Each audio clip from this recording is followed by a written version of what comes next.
மீனராசி அன்பர்களே, சனி பயிற்சி எப்படி இருக்கும்?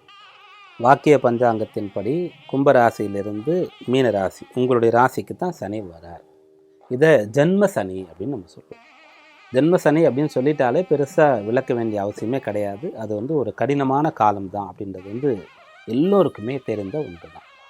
ஆனால் எப்படியெல்லாம் இதிலிருந்து நாம் தற்காத்து கொள்ள முடியும், கடினமான விஷயங்களை கொஞ்சம் தவிர்க்க முடியும், கஷ்டங்களை குறைத்து கொள்ள முடியும். இந்த காலத்திலையும் வாழ்ந்து தானே ஆகணும், பொருளீட்டு தானே ஆகணும், படித்து தானே ஆகணும், ஆரோக்கியமாக இருக்கணும், நல்லதெல்லாம் பார்க்கணும், இதையும் செய்தானே ஆகணும். அப்போ எப்படி அதெல்லாம் செஞ்சால் அது நல்லா நமக்கு நடக்கும், இதையெல்லாம் தெரிந்து கொள்ள வேண்டும்.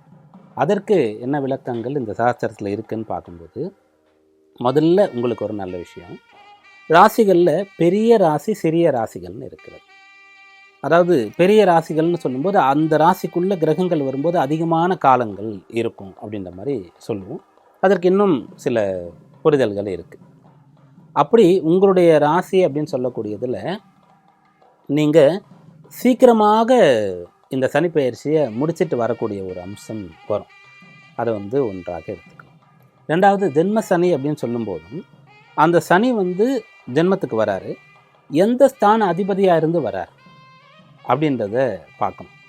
அப்போ அவர் 6ஆம் அதிபதியாக இருந்து அஷ்டமாதிபதியாக இருந்து அவர் வராரா, மாரகாதிபதியாக இருந்து ராசிக்கு வராரா, பாதகாதிபதியாக இருந்து ராசிக்கு வராரா அப்படின்றத பார்க்கணும். அப்படி பார்க்கும்போது உங்களுக்கு 11, 12ஆம் இடத்திற்கு அதிபதியாக வரார். அப்போ கொஞ்சம் பிரச்சனை குறையுது.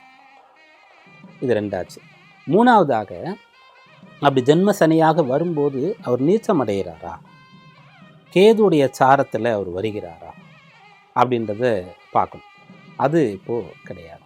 குருவுடைய வீடாக உங்களுடைய ராசி இருக்கிறது, குருவுடைய தொடர்பில் வரார்.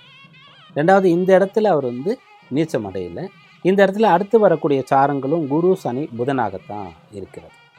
அப்போது இதையெல்லாம் நீங்கள் என்ன எடுத்துட்டு ஒரு நம்பிக்கை பெறலாம், ஆறுதல் அடையலாம். ஜென்ம சனி கடினமானது தான், ஆனால் மீனத்திற்கு அவ்வளோ கஷ்டம் இல்லை அப்படியாக நீங்கள் இதை புரிந்து கொள்ளலாம். ஒரு பக்கம் இது. ரெண்டாவது, இதை மிகச்சரியாக நீங்கள் பிளான் பண்ணிட்டீங்கன்னு சொன்னால் ரொம்ப பெரிய கஷ்டங்கள் இருக்காது. அப்போ மீனராசியில் இருக்கக்கூடிய ஒருத்தர் மிகப்பெரிய ஒரு கோர்ஸை எடுத்து படிக்கிறதுக்காக இந்த காலத்தில் முயற்சி செய்யக்கூடாது. நீங்கள் இப்போ ஒரு +2 முடிக்கிறீங்கன்னா ஒரு ஆர்ட்ஸ் காலேஜில் சேர்ந்துடலாம். சேர்ந்துட்டு சும்மா கொஞ்சம் நேரம் படிச்சுட்டு ஜாலியாக இருக்கலாம் அப்படி சொல்லலை. நீங்கள் மீதம் இருக்கக்கூடிய நேரத்தை வேறு பல விஷயங்களை பல்துறை வித்தகராக ஆகிறதுக்கு நீங்கள் பயன்படுத்தி கொண்டு நிறைய படிக்கலாம், நிறைய கற்றுக்கலாம். அப்படி செய்யும்போது இந்த ஆர்ட்ஸ் காலேஜை முடித்து நீங்கள் அடுத்து பிஜி போகும்போது ரொம்ப நல்ல ஒரு பொசிஷனில் நீங்கள் போகலாம்.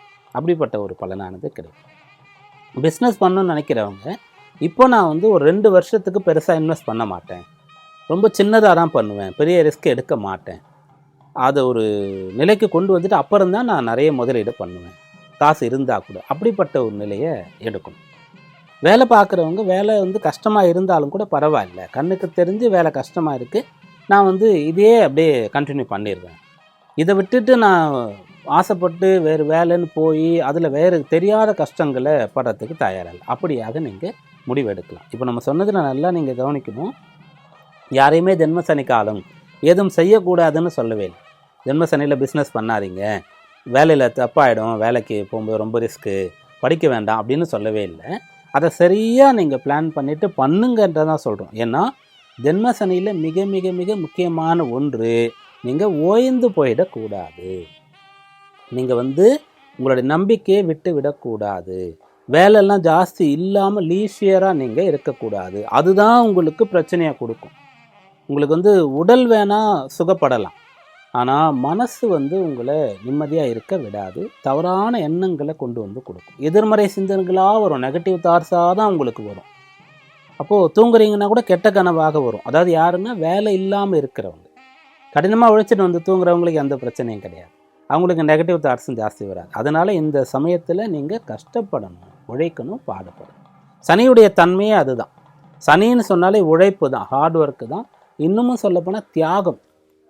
சனி தியாகம் பண்ணுறாருன்னு சொல்லிட்டு, இந்த ராவணேஸ்வனுடைய மகன் இந்திரஜித் பிறக்கும்போது எல்லா கிரகங்களையும் 11ஆம் இடத்துல இருக்க அவர் ஆணையிட்டு அது மீறும்போது தண்டனை கொடுப்பேன்னு சொன்னாலும் கூட 12ல் காலை எடுத்து வைக்கிறார் சனி. அப்போது அவர் ராவணேஸ்வரன் வந்து அந்த காலை உடைக்கிறார் அப்படின்ற மாதிரி ஒன்று சொல்லப்படுகிறது. அப்புறம் அந்த சனி ஒரு மகனை அந்த இடத்துல இருக்க வச்சு அதனால் அவர் தண்டனைக்கு உட்படுறாரு. அப்போது தான் கஷ்டப்பட்டாலும் கூட பரவாயில்ல, இந்த லோகக்ஷேமம் வந்து வேணும் அப்படின்னு அதை கருதக்கூடிய ஒன்றாக இந்த சனி பகவான் இருக்குது. அதையே நம்மளும் ஃபாலோ பண்ணிவிட்டு அவர் சந்தோஷப்பட்டுவார். சனி அப்புறம் யமன், இதுதான் வந்து நிறைய பேர் பயப்படக்கூடிய 2 தேவதைகளாக தெய்வங்களாக இருக்கும். அப்போது யமன்னு சொல்லும்போது யம தர்மராஜான்னு அவரை சொல்லணும். அப்போ வாழ்க்கைக்கு பிறகு அவர் நம்முடைய நல்ல விஷயங்கள் கெட்ட விஷயங்களுக்கு ஏற்ப புண்ணிய பாவ கணக்குகளுக்கு ஏற்ப நமக்கு வந்து நிலையை கொடுக்குறாருன்னு பார்க்கும்போது, வாழும்போது இதையே செய்யக்கூடியவர் தான் சனி பகவான். ஒருத்தர் இங்கே ஜீவித்து இருக்கும்போது அவருடைய கர்ம வினைக்கு புண்ணிய பாவங்களுக்கு ஏற்றவாறு அவருக்கு கஷ்ட நஷ்டங்களையும் சுக பாக்கியங்களையும் தரக்கூடியவராக சனி கருதப்படுகிறார். அதை வந்து நம்ம நினச்சிட்டு நிறைய நல்ல விஷயங்களுக்குள்ளே போகணும். ரொம்ப பொழுதுபோக்கு, ஓய்வு, கேளிக்கை அப்படின்னு சொல்லக்கூடிய விஷயங்களை தவிர்க்கணும் இது ஜென்ம சனி காலத்தில். அப்புறம் ரொம்ப கவனமாக செய்ய வேண்டிய ஒன்று என்னென்னா ஆகாரம் சொல்லக்கூடியது வந்து ரொம்ப எளிமையான ஆகாரமாக, குறைவான ஆகாரமாக இருந்தால் ஜென்ம சனியில் பெரிய அளவிற்கு உடலும் கெடாது. நிறைய சாப்பிட்டா நம்ம அறியாமல் நமக்கு வந்து மந்த நிலை வந்துடும், ஒரு தூக்கம் வரும், ஒரு சோம்பல் வரும் நமக்கு.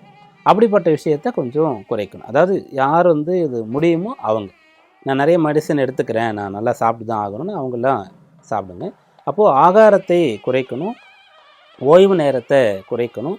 நீங்கள் எக்ஸ்பெக்டேஷன்ஸ், உங்களுடைய ஆசை அப்படின்னு சொல்லக்கூடிய விஷயங்கள் கட்டுக்குள்ளே இருக்கணும். அப்போ இந்த ஜென்ம சனியினால் உங்களுக்கு எதுவும் பிரச்சனைகள் கிடையாது. தாராளமாக திருமணம் செய்து கொள்ளலாம். திருமண வயது இருக்கக்கூடிய ஜென்மராசி அன்பர்கள் வந்து அதுபோல் இந்த சனி பயிற்சியில் விரய சனியோ ஏழரை சனியோ அஷ்டம சனி எது இருந்தாலும் திருமணம் செய்து கொள்ளக்கூடாதுன்றது கிடையாது. தாராளமாக நீங்கள் திருமணம் செய்து கொள்ளலாம். ஆனால் அமைந்த அந்த ஒரு துணையை வந்து நீங்கள் உங்களை நம்பி வந்திருக்காங்க, அவங்க உங்களை பண்ணிக்கலான்னு ஒரு முடிவு எடுத்திருக்காங்கன்றதுக்கு மதிப்பு கொடுத்து அட்ஜஸ்ட் பண்ணி சேர்ந்து இருக்கிறத பார்க்கணும். இப்படியாக இந்த ஜென்ம சனி காலம் இருக்குது.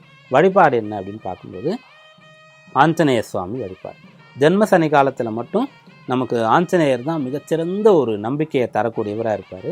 அவரை பற்றி நிறைய படிக்கிறது, கேட்கறது, பாடல்கள் பாடுறது, ஸ்லோகங்கள் சொல்கிறது, மந்திரங்கள் சொல்கிறது, அவர் கோவிலை போய் நிறைய வழிபாடு செய்து விட்டு வர்றது, மூல நட்சத்திரம் அன்றைக்கு ஆஞ்சநேய சுவாமி தரிசனம் பண்ணுறது, அமாவாசை அன்னைக்கு அவரை தரிசனம் பண்ணுறது, இப்படிப்பட்ட விஷயங்களை நீங்கள் செய்கிறீங்கன்னு சொல்லும்போது ஜென்ம சனியில் பெரிய கெடுதல் கிடையாது, நல்ல பலன் உண்டாகும்.